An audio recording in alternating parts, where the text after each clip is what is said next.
السلام عليكم ورحمة الله وبركاته. معاكم مطبخ زمان. ازيكم عاملين ايه؟ يا رب تكونوا بخير.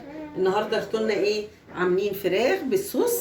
هنروحوا على البوتاجاز ونقول المقادير بتاعتنا. الفراخ بتاعتنا الكمية طبعا اللي انت هتعمليها، ومعلقتين سكر، وفي البصل، وفي فلفل كوبي، وفلفل سبايسي، والثوم والطماطم. هنروحوا على البوتاجاز يا حبايبي. حط يا حبايبي بقى معلقتين سمنة حلوين اهو، ماشي. وبعدين هحط السكر يتكرمل بالراحة كده. حط السكر بالتدريج كده.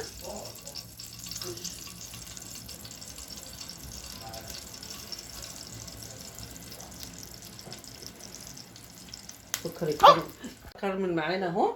هبدأ احط بصلي. احط البصل ياخد تشويحة وهقول لكم هنعمل ايه بعد كده.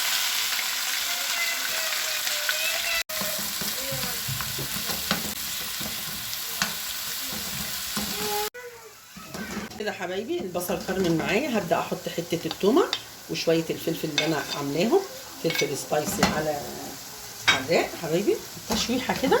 وهبدا ارمي الطماطم وهقول لكم هعمل ايه في البطاطس. ماشي، سيبها بس شويه كده تاخد وتدي بشكل وجهي. ابدا بقى احط ملحي،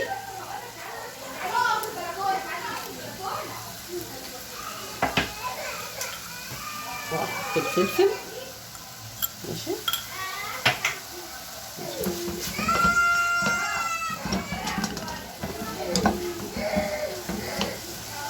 يا حبايبي هرمي الطماطم وهسيبها بقى تهدى عبال ما هقول لكم هنعمله ايه.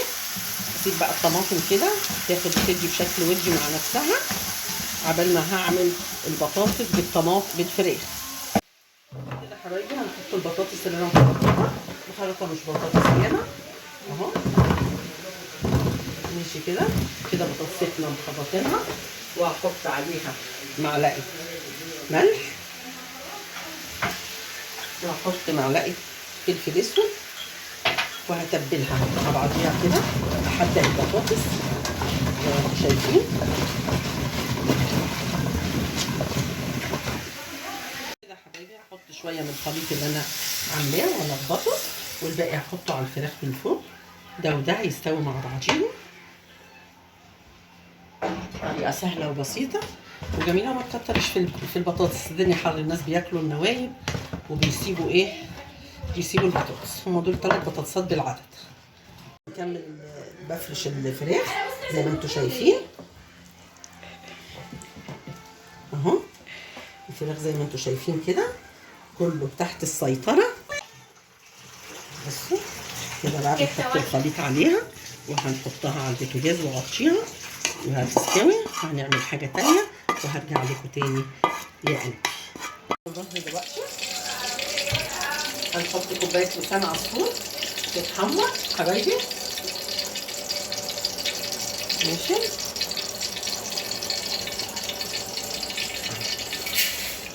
بس كده نسيبوها تتحمر شويه.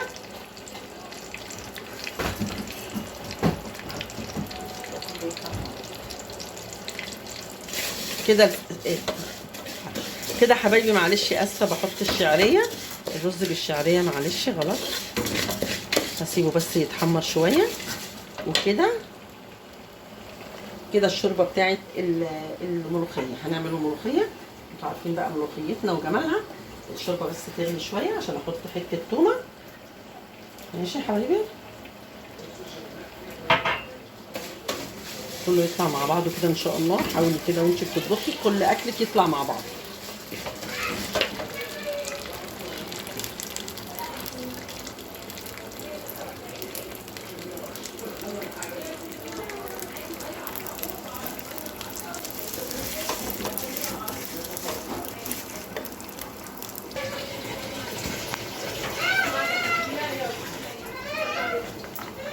كده حبايبي احط حته تومه تغلي معاها كده. وانا طبعا قبل كده قايله لكم ان انا مكيسه الملوخيه، مفرزه الملوخيه. هنسقطوا الملوخيه اهي، ماشي يا حبايبي. وهسيبها بقى عبال ما تغلي الملوخيه. هرجع لكم تاني. كده حبايبي زي ما انتم شايفين الشعريه اتحمرت اهو. هنبدا نسقط الرز بتاعنا وهرجع لكم تاني. في الطبق تحت لكم تاني. نعمل الملوخيه بقى حبايبي اهو زي ما انتم شايفين، وحطينا العين التانية حطينا عليها الإيدام. هنحط حتة تومة تتحمر بقى مع معلقة السمنة زي ما انتم شايفين كده.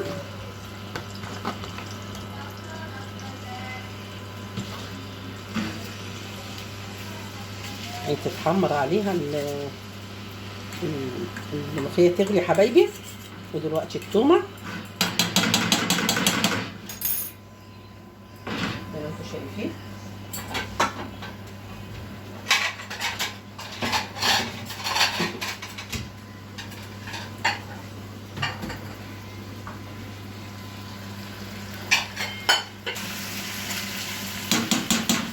كده حبايبي التومه اهي بدأت تصفر التومه. اول ما تبدأ تصفر التومه نحط ايه؟ الكزبره، عشان الكزبره بتتحمر بسرعه عشان ما تمررش. ماشي. والعين التانية عليها الملوخيه بتغلي. هوريكم كمان بقى. يلا بقى وايوه بقى. يلا حبايبي اللي ما اشتركش في القناه ينزل يشترك في القناه. خش على اليوتيوب مطبخ زمان، من احلى الوصفات واحلى الاكلات واسهل الاكلات وباقل التكاليف وحاجات من البيت. عمري ما عملت لكم اكله كلفتها حاجات كتير، كلها وصفات سهله وبسيطه وكلها من البيت يا حبايبي وباقل التكاليف. يلا انزلي اشترك في القناه. اللي ما اشتركش في القناه يلا ينزل يشترك.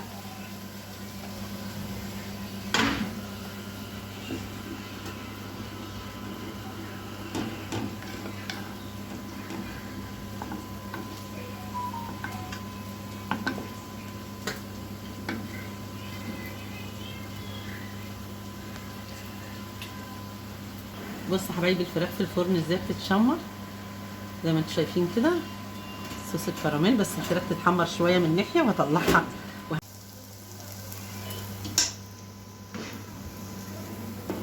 ماشي. يلا حبايبي يلا يلا بالهنا والشفا. يلا سامعين الطشه والملوخيه خضرا جميله ازاي. اها كمان واحده عشان عزه والحبايب. يلا بالهنا والشفا. هنغرف بقى حبايبي